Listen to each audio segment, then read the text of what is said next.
Welcome to the desk for the last time in the ESL studios. We are live from Cologne, Germany for one final day here. Joining me is Todd and Rotterdam. It's been a good couple of days, boys, but this is the last one we do here in the studios before moving on to Gamescom. How have you enjoyed your time so far in the tournament? It's been pretty good, lots of good games, and it's going to get even better here with this top 8 looking pretty darn good as well. A lot of top players. I think 4 main names that people think are going to do well, but we might have a few surprises. Any surprises for you happening today, possibly, Roddy, before we take a quick look at some graphics? I definitely think there's going to be one surprise, but I'm not sure if it's going to be in the first series. That would be amazing, but there are definitely a couple of matches which are perhaps a little imbalanced, so to speak. Well, we'll look at those matches in a little bit here. We've had a couple of days of StarCraft 2 action so far, and as mentioned, we're nearing towards the end. This is day 4 of the IntelliStream Masters StarCraft 2 tournament. We started on Wednesday in the open brackets. Thursday and Friday we completed group stages, and today is a big day for these players as we've reached the quarterfinals, we've reached the best of 5 stages, we've reached a point where every single player has guaranteed themselves $1,000, and of course a win today guarantees them more, but more importantly pushes them into Sunday, which is where the top 4 will play out at Gamescom. A big moment today for these players, Roddy. Yeah, absolutely. I mean, for 2 of them, it's been the first time in a very long time that they've been here, and they even have an opportunity to play for this amount of money and, of course, this amount of glory. You know, our first match is really a David versus Goliath match, so to speak. But even for a couple other players, a lot of WCS points on the line. For a couple of these guys who want to keep the BlizzCon dreams alive, they got to perform, so there's a lot to look out for. Yeah, let's take a look at the bracket here, just to remind you exactly who is playing today, because we have 8 fine players, a couple of them definitely underdogs, but some very, very talented StarCraft 2 players. The first match of the day, which we will get to eventually to talk about, is Sue versus Lambo, as you mentioned, kind of a David versus Goliath game there. The second match will be Fantasy versus Patience in the teammate team kill scenario, before going on to another team kill in Nurtio versus MMA, of course, both representing Team Acer, before a Terran versus Terran, which has a lot of hype around it, and a lot of people expecting this to be the game of the evening. Of course, 4GG takes on Innovation. Yeah, that's going to be a real big one. Even though, you know, normally as a Protoss, I'm not super hyped for a TVT, but for this one I am. In the European scene, I think 4G has always been getting a lot of love for his TVT. Sometimes justified, sometimes I felt it was a little bit overhyped. I think he's an underdog going against Innovation, but perhaps he can prove me wrong. And if he does, well, I'll be shocked and I'll be amazed. Well, before we talk about Sue versus Lambo, is there any players that absolutely stand out as players that will definitely make it to tomorrow's part of the tournament, Todd? I think MMA and Sue, yeah, just probably the 2 ones that look to be pretty much locked here moving on to the semifinals. It's very unlikely that Lambo or Nurtio, I think, are going to be able to upset them. Who knows, man? Sometimes. What are you most looking forward to? Is it the possible upsets, or is it just one specific game that stands out above the rest? Well, you know me, I play Protoss, so obviously the one Protoss that we have in there, the last Protoss standing, is going to be very interesting for me to follow, because also it's a rematch. You know, he played against Fantasy not too long ago at DreamHack. He won 3-2 back then. It was very, very close. A very nice series, actually. So that's probably the game I'm looking forward to the most, as well with as the Terran versus Terran, 4GG Innovation. That's a big, big match. I think Innovation, he plays a lot of epic TVTs, thinking back on it, like a few of his series have been really, really long, you know, action-packed, so that's going to be cool as well. Yeah, I remember the game that they played a long time ago. I think it was at DreamHack. Against MVP? MVP played at the season finals, if I remember correctly, was epic, and Innovation's played against Tasia. I think this is a highlight that you've mentioned before that he's played in. So definitely had some historic Terran versus Terrans. We'll see if he has another one later today. But let's start talking about our first match of the day then. So the David versus Goliath game, it's Sue versus Lambo. What's your initial thoughts, apart from the David versus Goliath aspect, Roddy? I mean, that's pretty much all that I'm thinking of. Like, obviously, I hope that Lambo does well, but you know, he's in a pretty good mood. He seems very relaxed about it, not putting too much pressure on his own shoulders. But you know, Stu is good, and you know about his GSL runs. You know how consistent he's been. But then you take a closer look at his results, and it just gets scarier. Yeah. It's ridiculous how well Stu has been performing over, well, basically the last year and a half. It's insane. It's absolutely insane, and Lambo has to tackle that. So let's talk a little bit about Lambo here. It's his first IntelliStream Masters tournament, and he's reached the top 8, which is a massive feat in itself. He came into this tournament as the German champion from the EPS Meisterschaft. Rest in peace, Kalaris. Hope you're having fun at Guild Wars. Talking about Lambo, though. It is going to be a difficult day for this guy. He's playing a best of 5 that not I don't know if really that many people thinks he can win it. Like, I mean, obviously he's got to have belief in himself, but this is a mammoth task. Well, he's not walking around saying that he's going to beat Sue. He's walking around saying, like, I hope I can make it a fun series. He's like, if I could take a map that already makes me better than Dark and stuff, he's like, so then I'm doing something right. And he just wants to take it from there. He has a little bit of a game plan. I saw him discussing the games with his European Zerg brothers. You know, they got a little Skype chat going on. So everyone's like, you know, trying to chip in, trying to somehow push him to victory, but he knows that this is not an impossible task, but it's close to impossible. It is close to impossible. But imagine if he did grab that 1 or 2%, you know, that very low possibility to win this and actually did manage to play in front of a German audience tomorrow. That'd be crazy. Yeah, I'd be losing it actually. Like, I think if that happens, and it doesn't even matter what happens for the rest of the day. If Lambo takes this series, then we can all just like bring out the party hats, confetti, you know, just like. We can celebrate as if you won the tournaments. Yeah. We'll just take him straight to Zulpische We'll give the keys to MMA, like lock it up, boys, we're done. You know? We're done. Someone else can observe and commentate the rest of the day. Funker's definitely headed towards that place too. Do you think that they gave him some good advice, the other Zergs, or were they like, sorry guy, sorry bro, but... No, well, I can talk about this right now, and this doesn't actually give me a lot of, let's say, confidence for this series, but one of his game plans was to play on Moonlight Madness and play Protoss. Play Protoss? Switch race? Okay, I can't beat this guy ZvZ, I might as well play another race. Yeah, but Sue actually vetoed Moonlight Madness, so that plan went down the drain. Goodbye. You saw it coming. Yes. All right, so let's talk a little bit about this guy then. This is an absolute monster of a StarCraft 2 player. On a very popular website that a lot of people look at rankings on, Aligulac.com, he is the #1 ranked StarCraft 2 player in the world. He's recently just picked up his first ever StarCraft 2 tournament in the Kesper Cup, which was a long time overdue. He had so many second places back to back to back, and everyone was making fun of him. But here he is in Cologne, Germany, his first Intel Extreme Masters ever. Roddy, I was looking at some numbers earlier with Funker.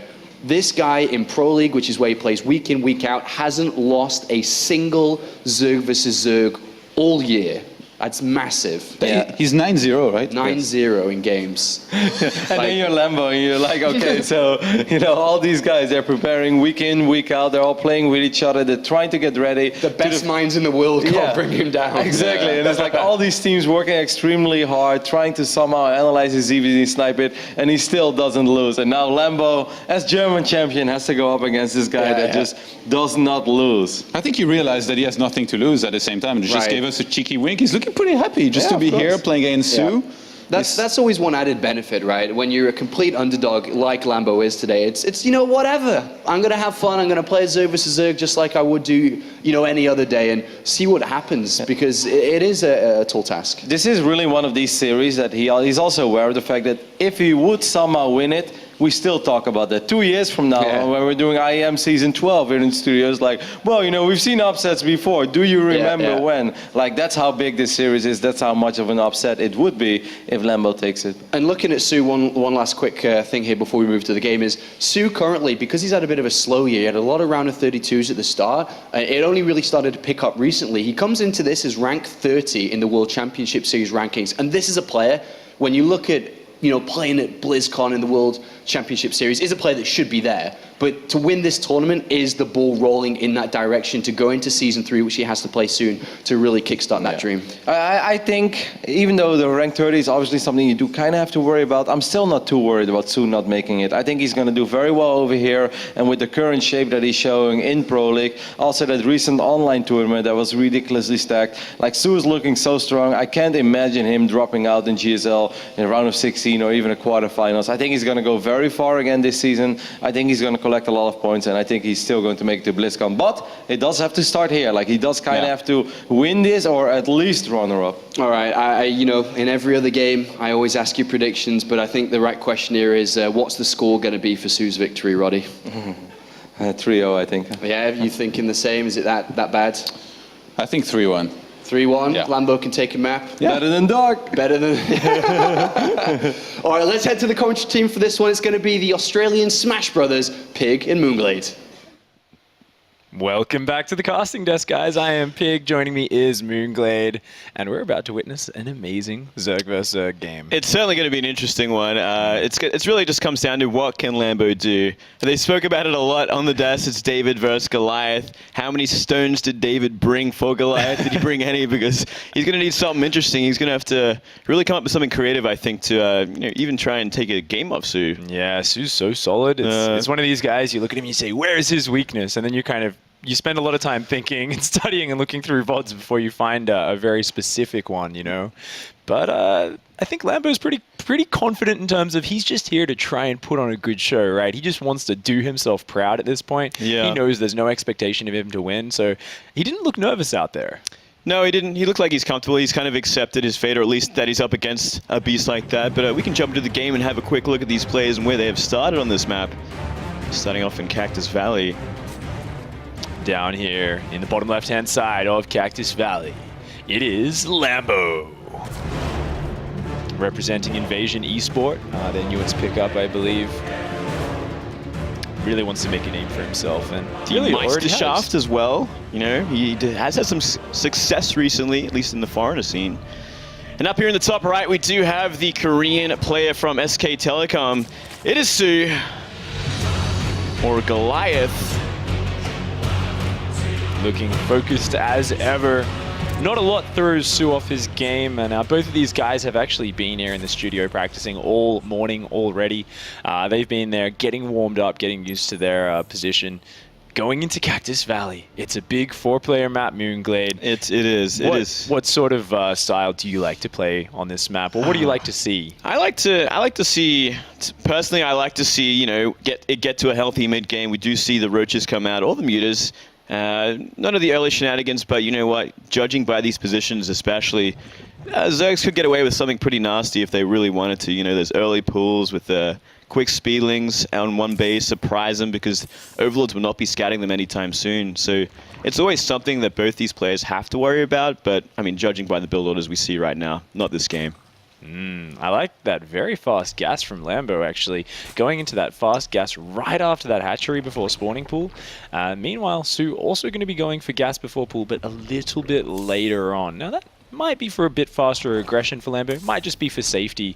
Interestingly enough, when you're going up against Su, sure, he's one of these great, powerful macro players, but what makes him very frightening is he mixes in a lot of those all-ins, those early speedling or 10-pool baneling attacks. Yeah. I think that makes it very frightening for Lambo. I like that he's been brave enough to open up greedily here. Yeah, it's one of his most powerful things, and I'm sure Lambo went back home yesterday and had a look at exactly what Su does and why he's so successful. And it's not any one reason at all. This guy is so solid in general at the matchup. He can do anything to you.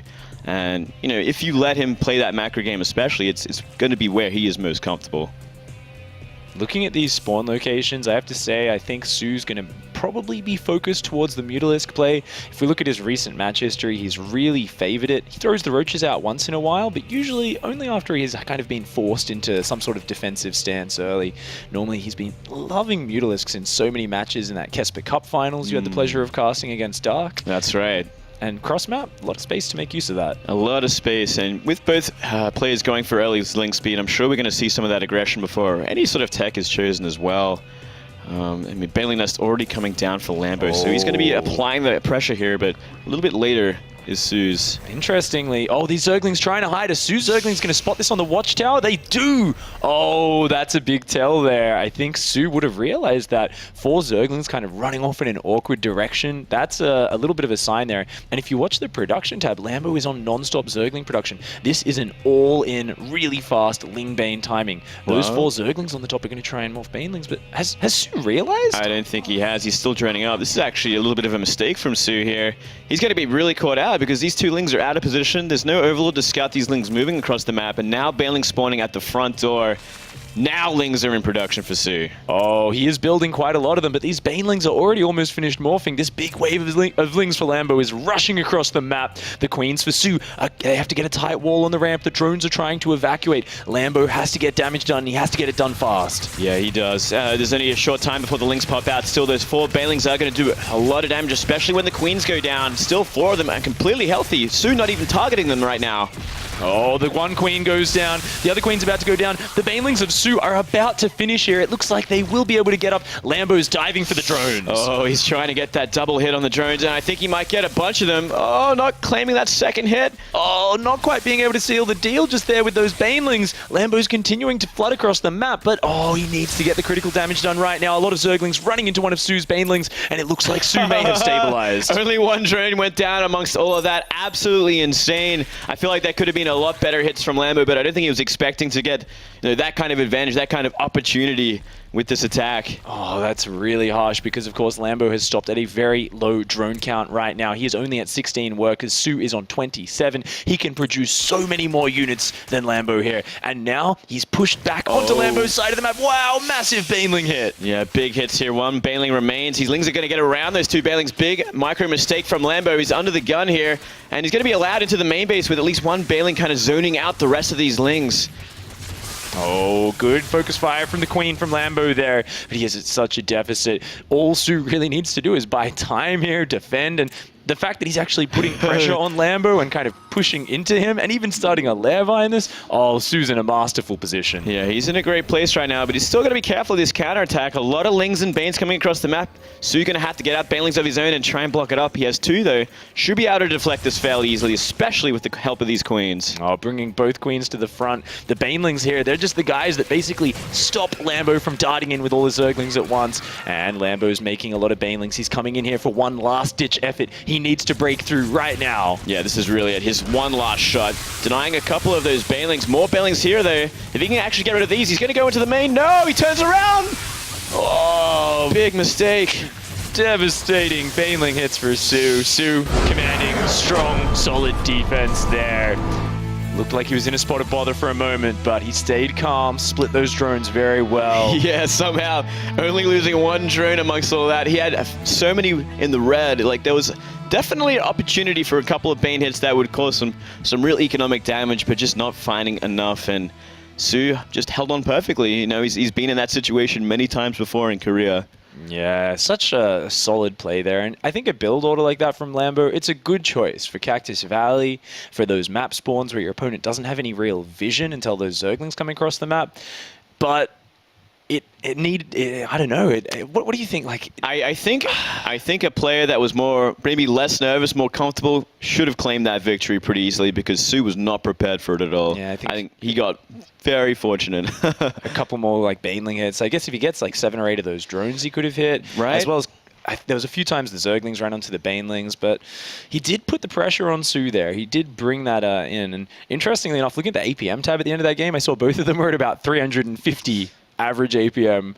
I think maybe a little bit of nerves for Lambo there. Sometimes when a player gets on this big stage, they're playing a Titan like Su, you start to kind of spam a little bit more, play a little bit faster, and sometimes that actually diminishes your micro skills. Yeah, certainly. You know, I'm sure he's a bit jittery right now. Maybe after that first game, though, he's going to settle down a little bit. He had great opportunities there. We saw a spark of hope. You know, he's certainly got the potential to take games off Su right now. Let's hop into game here as we are spawning onto Bridgehead. And the challenger over here, the German champion, it is Lambo. Showing extreme aggression game one. I wonder if he's going to keep it up in this game as well.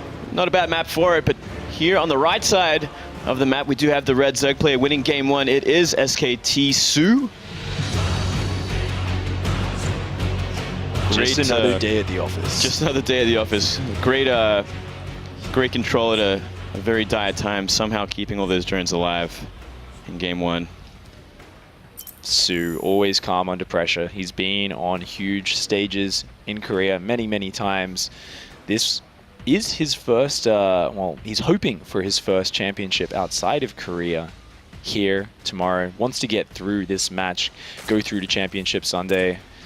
And on Bridgehead here, this is a very interesting map. It's a map where I've seen Su favor Mutalisks, but I've also seen some players go for all-in attacks. How do you feel about Bridgehead, Glade? Yeah, I actually love this map, especially because it's very similar to the old map of Expedition Lost because of that backdoor. I mean, we got to see it a little bit yesterday with Tilo and Nurtio, and we got to see some very explosive sort of play and very interesting dynamic sort of I guess movements with the armies, especially when it gets to the Roach versus Roach stage. You bust open that back door and everything can just really hinge on how close you're looking at the minimap, where your overlords are, and how your army is positioned to defend. Yeah, I like that layout of the map. Stops it from ever getting to a turtley point where spines and infestors just kind of stop people from wanting to assault each other. Interestingly, Lambo earlier did cancel one of his eggs. I think a little bit of a misclick there. That was, I think it was an overlord as well, so kind of a little bit of a misplay there. Maybe nerves actually really kicking in. You know, that's certainly something that can happen if you're a Zerg player and you're a little out of your depth, or you're just not completely focused for some reason. You make that overlord a little too early, and that can be very tilting. Especially when your fingers are kind of clacking over that keyboard really, really fast, and a little bit of nerves can throw that off. But Lambo, otherwise, it doesn't slow his build down too much, just a small deficit there. Su, meanwhile, he has gone, of course, for this pool into hatchery and a gas at a relatively average timing, right around 3 minutes. Now, Mutalisks are fantastic here. Something with the layout of the map is that there's a lot of spread between those bases. So not only are things like Roach multi-prong and Zergling counterattacks really good, we saw Nurchio use some of that, but Mutalisks are really good because there is a lot of space to kind of come in from different angles. And as Funko was pointing out just there, down above the third base, there's like these beautiful bits of high ground. Oh, yeah. Air units can kind of come in from all these angles without you spotting them to the last moment, and it's really hard to see coming. I mean, the same sort of factor applies for, Nidus play as well on this map. It does a lot of work because of that backdoor. There's always another option into the base. So there's a lot of options for both sides depending on which player the tech the player wants to go in. And do you think Su might open pool first for the rest of the series based on how aggressive we did see Lambo open up game one? I don't think so. I feel like Su's a guy who's so comfortable taking risks. I don't think he ever kind of says, I'm just going to clam up and play purely defensive. I think this game, it's smart because he's kind of thinking, well, there's a good chance you'll go for that early cheese, the 10-pool Baneling, something like that. But I think Su's, one of his strengths as a player is he loves to mix it up a lot. He's got such a range of builds, and he's not necessarily insanely creative with how he does them, but he's just got such a good range and such solid execution that I think he's very confident kind of mixing up his own play and keeping the opponent guessing. Yeah, there is certainly a reason why he's like 9-0 in Pro League and like in ZvZ. You know, he's just this guy that can somehow make the right choices every single game, despite it being a best of one or a huge series. And we are seeing once again both sides making Banelings. A lot of links coming from Su this time around though. Ooh, looks like he wants to put on some pressure. It's not a huge swell of lings, just enough to go and put on some heavy aggression. If Lambo isn't ready, it could get some drone damage, and very nice scouting denial from Su there. Stops Lambo from spotting that fast lair. Both players look like they want to head towards that Mutalisk tech. Extra gas is going down, lairs going down, and these Zerglings coming across. Ooh, they're going to allow Su to get a lot of tempo here. Yeah, that's right. And I did believe we did see a couple of Banelings be more for Lambo, but it's going to be about the detonations and if he can actually land them properly. And also, I mean, 3 queens at the front is going to kind of deflect everything here. Maybe Su will want to try and go around the back door and start applying pressure to the rocks. There's only an overlord for Su there, so Lambo hasn't got any real idea if they were to go down. Looking like Lambo actually dropping a Roach Warrant. Yeah. Interestingly enough, looks like he will be going for that Roach-based tech. Su already starting to pull ahead in the supply here, and he is up on those 4 gases. Looks like he will be dropping that Spire momentarily, and this is going to be a really fast Spire going down at 7 minutes 20. That's very fast. Super fast, and I mean, as you noted about the Roach Warrant, it's actually really mistimed. And look at that Anitis behind it too. Perhaps reading that Su most likely will do this, decides to go just simply straight into Roaches, bust down Anitis. I think maybe at the back here, at the back door. But he does have other options. You know, the front of the third base, there is an Overlord as well. But Su, he's being very smart about this, spreading out the Overlords around that back door as well. You know, Su is a guy who learns from his mistakes, and this actually looks almost identical to a game which Su played against Dark in the Kesper Cup finals, and this was the one map which he actually lost in those finals to Dark, and it was this exact same play, this Nidus Worm on the south side of the map, Here right it where we see is. that spawning, but this time Su has the Overlord in position. He has it in position. Ling's actually going to get there in time, though. I don't think so. I think Roaches will be able to pop out. It's going to be so close. Can Queens get out and transfuse? Fuse, I think, was the key. Oh, the Zerglings do so much damage. Looks like they are going to kill that. Oh, no. And look at this. On the top side of the map, Su is scouting everywhere. He does not want to let another Nidus Worm come up. He knows there's vision there and just shutting this down. Lambo needs to get this Nidus Worm because he has Roaches with no Roach speed, Queens, which are very slow off creep. His army's great against Zerglings and Mutalisks, but he needs to actually get it across the map quickly. If he's just sitting here, he cannot walk over. And now suddenly Lambo has no good option. He's just continuing to produce Queens and Roaches, but it seems like he's just trying to find a hole in the vision, and Su's Zerglings are on the hunting path. They do not want to let that get up. It's the name of the game right now. Simply not allow Nidus on the map anywhere near all three of these bases, and from here it's such a simple game for Su. Either mass mutas, go into like incredible muta amounts. There's no hard air counter here besides the Queens, and once you have enough mutas, you can start like single one-shotting all the Queens before transfuse is even an option. But look at this. Looks like we actually might see a Nidus get up just out of range of these Zerglings. As I say that, look at that. They get on top of it just before it pops. The Queen's gonna have time to pop out. No! A couple Roaches get out. The Queen doesn't have enough energy for the transfuse. The Lings and Mutas are gonna clean this up, and just 3 units there for Su. Oh, GG. Nightmare game 2 as well. Su just shutting down everything. Perfect reads, and great map control and great map vision. A few unforced errors there from Lambo, putting him slightly behind, but really what that came down to, I think he made a great build order decision. Let's go for this attack. Didn't see the Overlord vision. There's always a bit of a gamble. You never know exactly where your opponent can see, and he kind of just said, look, I think this is a good spot for the Nidus. Su's Overlord happened to see it. And, it was underneath the Overlord practically. I mean, you have the same sort of range of vision as their Overlords with your Overlord. Put it under your Overlords so they can't see it. I feel like maybe just a little ambitious there, putting it that forward. Maybe put it right at the back behind the minerals, and so you can get the creeps out, the Queens, the Roaches, drop down a ton of tombs and start working on those destructible rocks.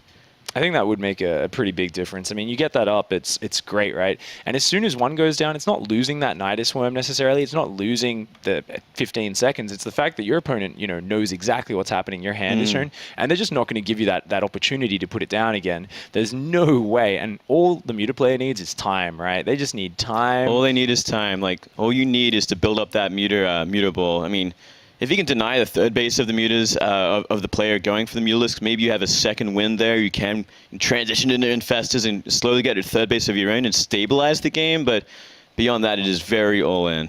Yeah, Su looking very focused here. He's so far had some very clean games. I think he's just very comfortable. Doesn't want to lose any maps here, though. He wants to go through in as clean and quick a fashion as possible. Lambo, on the other hand, I really want to see him gather up some more momentum this game. I want him to see a little bit of a calmer opening from him, and I think he's making good decisions in terms of the general builds. It's just very small errors. Execution, I think, is the key right there. I'd love to see him try and take this later. I want to see him try and test his macro skill against this kind of player. I think that's the last option he has left here. He's tried 2 very aggressive all-inish builds. Let's see this time around on Terraform. Well, he is going to have to bring it all together here. It is our German player, Lambo. Fighting for his new team, wants to do them proud here at Invasion Esports. Looks a little bit shaken up there. That's right. Well, down in the bottom right, we do have the player up 2 games looking to close this out. It is SKT Su. Playing a flawless game so far. Su's looking fantastic. As always, it's been such a pleasure to watch him rise back to the top of the StarCraft scene over the last few months. Just showing that commanding play, which we so rarely see from anyone else. Whenever I think of Su, I always think of a few games like where any other player, you just think, oh, this isn't going to work, or, no way, you're out of this game. I always think of the game versus Flash he played in one of the season semifinals, I believe it was, and he was like way behind. He lost like 25 drones at the start of the game, and then he just kind of won from an almost unwinnable situation. He's one of these players that kind of defies the expectations that you have, even when you've been watching this game for so many years. Yeah, he is also one of the most consistent players we've ever had. Like last year, it was a pretty rough year for him in terms of not getting a championship, but he did get 5 grand finals of major events. That in itself is, I think, a lot bigger than winning multiple championships. But if you can actually win that many times in a row and then come back this year and do it again, or at least begin to after about a 6-month break, that's something else. It's a very talented player. And he's already claimed his first victory in Korea, you know, with the Kesper Cup. And here we are again, and he's looking primed to at least do very well in this tournament. Going for that hatchery first build there is Su. Interestingly, no gas coming down from him here on Terraform just yet. Looks like he may actually want to play a gasless opening. I like this. It's a very different style from what we've seen from him recently. Yeah, this is actually this is something I can appreciate. It's a bit of an older tech, much older build that we don't usually see these days anymore. It obviously requires a lot of patience. It usually ends up in players going roaches unless they want to go for a bit of a hidden Zergling surprise attack, but this has certainly kind of drifted away from the current meta. Yes, it's going to be interesting here on Terraform, of course.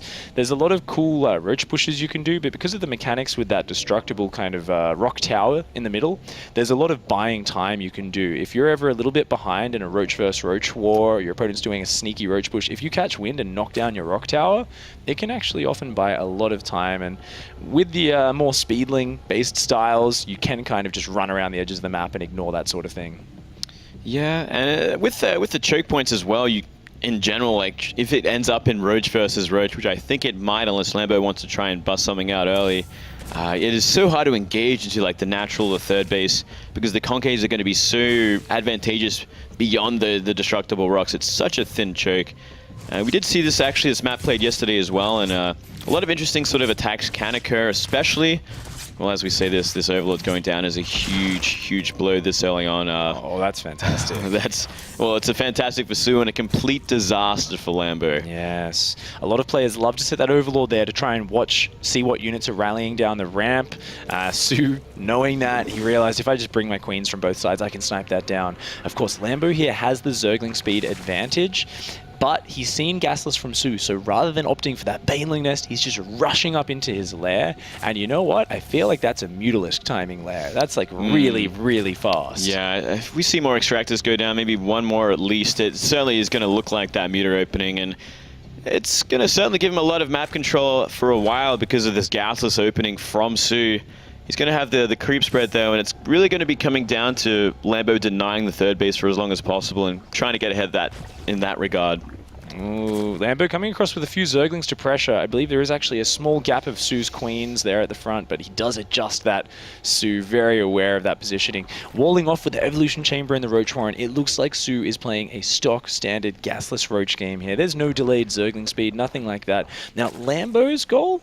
I guess it's here. Yeah, rushing for Spire. Rush Spire. What do you think his goal is in the next couple of minutes in this game? I think it has to be, if it's going to be the traditional sort of early Mutas, you're going to take map control, deny creep with the Speedlings until they come out. Then I guess Mutas come out in the map, you try and deny that third base, get your own up, and follow up with roaches of your own at some point when you have that clear macro and production advantage.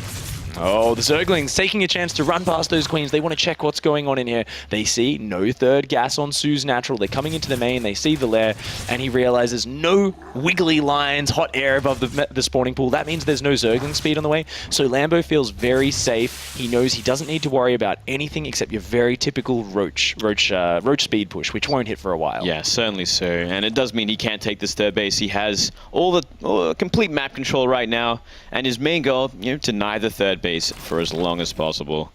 Mutas aren't really going to end the game ever in this kind of matchup because Spore Crawlers are so strong and Queens are naturally anti-air, but they can put on a lot of damage. Does look like only one spine coming down for Lambo so far at the front. His Mutas are going to be so fast that he can really afford to skimp on that sort of thing. Also, with Zerglings coming out, he can go in pressure, and he's going to try and deny the third base of Su. Now, Su's got plenty of roaches out. He should be able to defend it, but he will be pinned at home. Oh, look at this. A lot of Lings coming around the back door. Looks like those roaches completely on point here. He shouldn't be able to lose the hatchery. So good defense from Su, and it's kind of putting the pressure on Lambo right now because he does get those early Mutas out, but if you can't find a good use for them, if this third base gets up comfortably, Su makes it to Infestors and has just a comfortable mid-game, I certainly give Su the advantage because he's getting these upgrades so much earlier as well. We do see one evolution chamber drop down for Lambo now. Interestingly enough, if my memory serves me correctly, there was a time quite a while ago where Lambo was actually going for a very special build, but let's put that aside for the moment. We do see the roaches coming across. They want to do some damage here, but Lambo's mutas are on point. They're starting to shoot down these roaches, but it looks like the roaches are diving for the third base. They're going to try and kill this hatchery before they go down. Yeah, it's going to be a hard task with this many mutas bearing away at them, but +1 is on the roaches, so they can deal with the lings very quickly. Wow, Looks like it's just kind of a time-buying sort of move, I guess, from Su. I think it's a great trade for Lambo, though. I think this is fantastic for him. Getting all those roaches, only losing 2 drones and a few zerglings. This is great. And, oh, we do see melee upgrade on Lambo's production tab. I think we're going to see a very fast infestation pit drop behind this, and he's going to rush towards Ultralisks just off single evolution chamber upgrades. There we go. This is the Lambo build. I was actually thinking before this match, how can Lambo take one? And I was thinking, if he still does this cute build, this actually has a good shot. It's such a funky build. It's really cool. Yeah, that is a cheeky build. I like it a lot. And I mean, if he has the space to get there is the question. And, well, he's got a fair amount of time for now with only pathogen glands starting up for Su. It's going to be a long time before he can move across the map. And the main sort of NER for his army is the Queens, and not much creep spread for Su right now either. Okay, so Lambo's plan of this build just to keep back Su, keep pressuring with the mutas, buy time, and he's not building any real ground army. It's all about these mutas buying time until he gets the Ultralisks out. So up until that point, he's a little bit exposed to ground pushes, but because there's no mobile anti-air for Su, Su's going to have a lot of trouble pushing. Now, I think in Su's spot, and I'm not sure if you agree with me, Glade, do you think he has any idea this is going on? How can he figure this out? And what does he have to do to actually stop this happening? I think experience dictates he probably has an idea there's something. There's a possibility that this could be it. He hasn't really scouted too much on the map, but maybe he will attempt to at least send an overseer that way in the near future. It's either going to be, you know, Roach Hydra. It's going to be, or it's pretty much either going to be that, or it's going to be a very quick hive into Ultra Tech or some sort of funky Broodlord play. He knows something is up. So he is making the Roaches, he's making the Infestors that are going to deal with the Mutalisks and into a Hydralisk den. But yeah, I'm look sure at he this. doesn't know. Burrow Infestor's coming out, and the Mutalisks happen on top of them right away. Oh, such a quick fungal from Su, but those Mutas will regen. If he can't chain those down, then this is just wasted energy for Su. Only kills a single Mutalisk. That's really great for Lambo. Wow. Oh, wow. This is actually going very well for him right now. Su, he does see an higher than normal Mutalisk count, and that is a bit of a tell in itself that there might be something going on. Normally what you'd aim for in Su's position is just to go for a big maxed out Roach Hydra Infestor push, and you try to hit before these Ultralisks can pop. We can see the Hydralisks joining the composition now, but that Ultralisk cavern is already started. There's only about 2 minutes until we see a lot of Ultralisks join the fray. Yes, a lot of gas already banked up for Lambo as well, so he's in a good place to make them. It's just about buying time until then, and Su, you know, even when it gets to them though, you know, granted, like, Ultras do come out, there's still an opportunity for Su to take the fight if he has, you know, the decent army supply lead. Oh, no. Wow. Well, there you go. Massive fungal growth there. All these Mutalisks getting destroyed. Oh, a couple of them actually surviving there because there was no energy left over from early on. We do see some of those Mutas survive, but that is great for Su because it takes so much pressure off him now. Previously, those Mutalisks were a real strong counterattack force. They could cut off reinforcements. Now it's only a really ragtag group of Mutalisks left over. Simply move across the map as we see now. Now that he's got rid of the backbone of the army that's kind of containing him, he's going to see what's up. You know, he can push forwards here, scout with the Roaches that are at the front.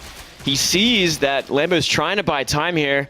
Got to be careful. There is one Infestor that can fungal up these Roaches. And he sees the Spine Crawlers, and I think this gives away a lot about what's going on. Oh my gosh, he's fungal growth and he's dropping the rock, splitting Su's army in half. Whoa. There's actually so few units that actually got through, just a few Roaches and Hydralisks, and they can't get through these spines. Such a cute maneuver from Lambo.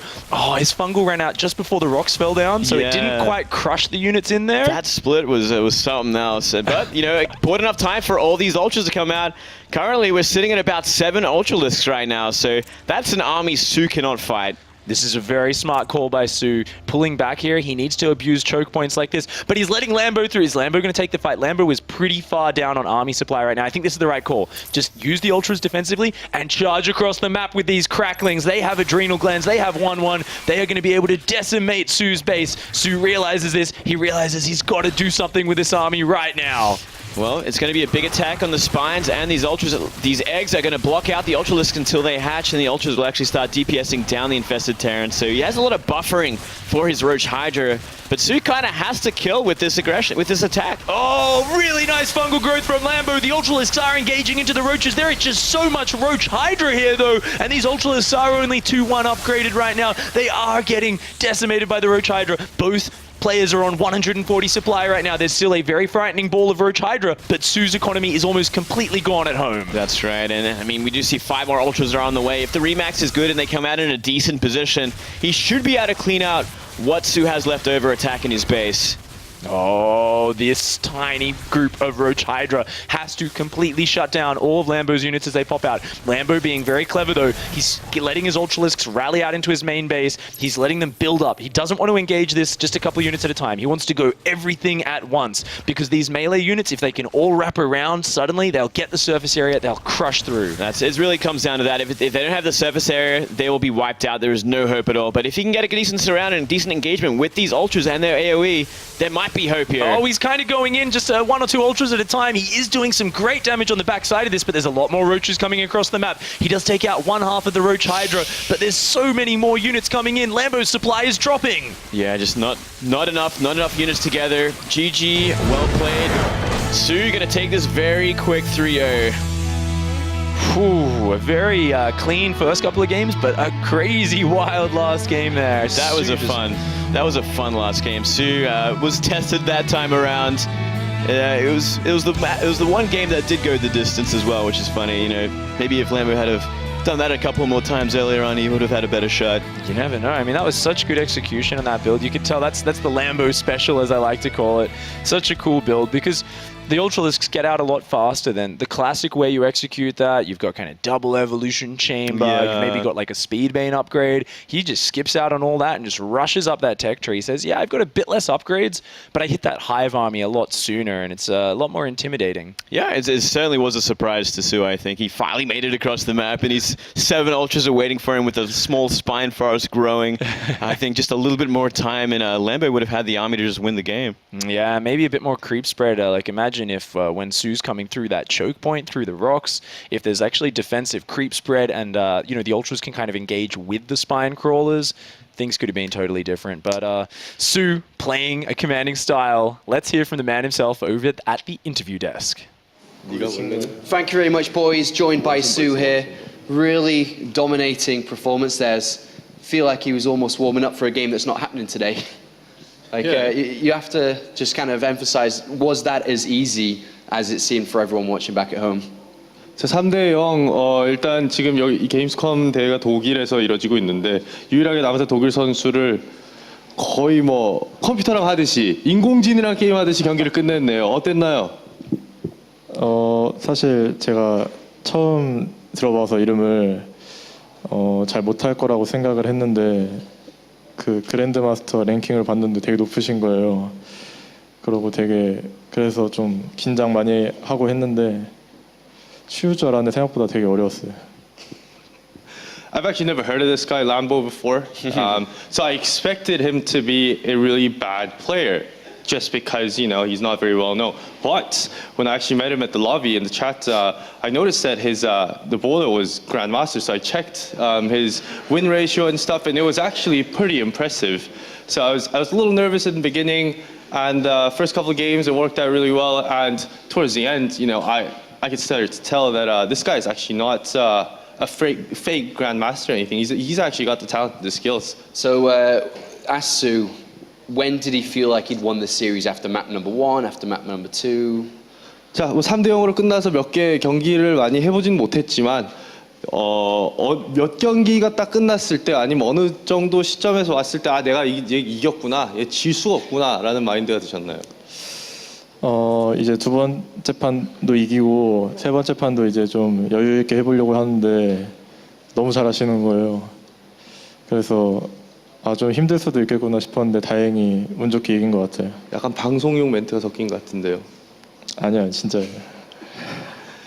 First couple of games, like I said earlier, was really easy. Third one, I was like, okay, there's no way I can lose against this guy. Yeah. And when I saw the build, I panicked a little bit, clearly not enough to throw the game away. But I can see that he was very talented. But towards the last engagement of the game 3, it was like, okay, 3-0. Let's move away from Lambo then now. It's over, it's done, it was 3-0, it was nice and fast. Let's talk a little bit about his possible next opponent. So his next opponent's either going to be Fantasy or Patience. Does it matter which way this goes? Does he even care? Because he came into the tournament as the favorite and he's looking like he's continuing to be the favorite. Some people even say he will win this tournament without dropping a single map. 자, 어윤수 선수 그 다음 상대가 정명호 선수 아니면은 조지현 선수가 남아 있는데 테란과 프로토스 종지 약간 다르죠. 어느 선수가 좀 올라왔으면 하는지, 누가 좀 더 쉬울 건지, 아니면 까다로우면 누가 왜 까다로울 건지. 그리고 많은 사람들이, 많은 시청자들이랑 팬들이 우승을 할 거라고 예측을 지금 하고 있는데 이번에 또 우승을 할 건지, 아니면은 가서 또 타이틀을 뺏어올 건지. 일단 최근에 명훈이 형한테 좀 엄청 대역전 승 당해가지고 좀 무섭고, 그래서 명훈이 형보다 조지현 선수랑도 하고 싶고, 사실 여기 오면서 이신영만 넘으면 우승이다라고 많이 생각했거든요. 그래서 이신영만 떨어지길 빌고 있습니다. Recently, I've actually thrown a game to Fantasy, so I would prefer if Patience come up. But only one that's in my mind is Innovation. Hoping to have him seen dropped out earlier today and not have to face him tomorrow. Would that mean that he's won the tournament? So let's just, if Innovation loses today, Sue thinks he's won. 미시영 선수가 떨어지면 우승은 당연한 건가요? It's not 아닌 경우도 많이 봤었는데. 너무 거만할 순 없으니까 누구든 열심히 할 생각입니다. Because of my past history in tournament runs, I'm not going to be cocky and say I got this, but I'm gonna prep for whoever I match up against, and if Innovation comes up, he does. If not, then a little bit of a smile, I guess, coming into tomorrow. Okay, one final quick question then before we end this. Sue's record right now, Pro League, I'm sure he knows, 9-0 against Zergs. His team that he plays for hasn't lost a single game since March, a very, very long time in Pro League. What does he credit his own success to this year in the league, and also his team's success? Is it just pure hard work day in, day out? 올해 이제 프로리그 직접 다 아시겠지만 저그 대 저그전에서는 어윤수 선수 본인 스스로 지금 9대0이라는 승률을 지금 자랑하고 계시고, 또 SKT T1 자체도 지금 패를 3월 달부터 기록을 지금 안 하고 있는 걸로 알고 있는데, 팀의 환경이라 연습 환경이라든지 이런 분위기가 좀 바뀐 게 있나요? 아니면은 내가 잘하다 보니까 애들도 좀 따라오는 것 같고 이런 느낌이 좀 드는 게 있나요? 딱히 예전과 다른 점은 없고 그냥 연습 시키는 대로 다 하고. 예전에는 안 했다는 얘기네요. 이제 예전에 이제 좀 스스로 하니까 올해부터는 애들이 다 스스로 하다 보니까 더 능률이 올라가서 더 잘하는 것 같고, 저는 원래 잘했는데 성적이 좀 안 나왔네요. 이제 하나밖에 없고. 이제 나온 거죠. Nothing major changes within the team house itself. One thing that's changed is that previously we've had a very strict schedule in terms of practices, when we practice, when we take a break. This year it's been changed slightly where the coach is a little bit lenient, I guess, because we had such success in the previous Pro League and coming up to the first round of this Pro League. Now everyone's kind of on their own. There is a certain schedule and guidelines to, when you need to wake up, when you need to show up and stuff, but rest of it is just kind of, you do your own thing, you figure out your practice regime and work on that. And in terms of my skills, I don't think I was ever a bad player. It's just things didn't work out all that much. I only have one badge, but minus the fact that I don't have a lot of tournament championship title belts. I don't think I was ever a bad player. All right, thank you very much, James. Awesome to you. Thank you very much, Sue. Congratulations. Top 4 going to Gamescom tomorrow, everybody. We'll see him play for the championship title on Championship Sunday. Make sure to check out all action that you've missed so far in the tournament at plays.tv, highlights, first-person views, and any game that you've missed so far. We're going to go to a quick break, but before that, make sure to check this little video out we got. Rotterdam checks out Cologne.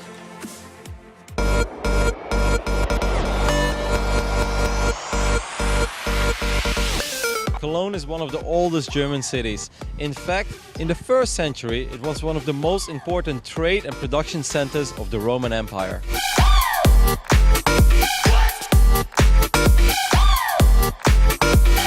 The city underwent large development up until the Second World War.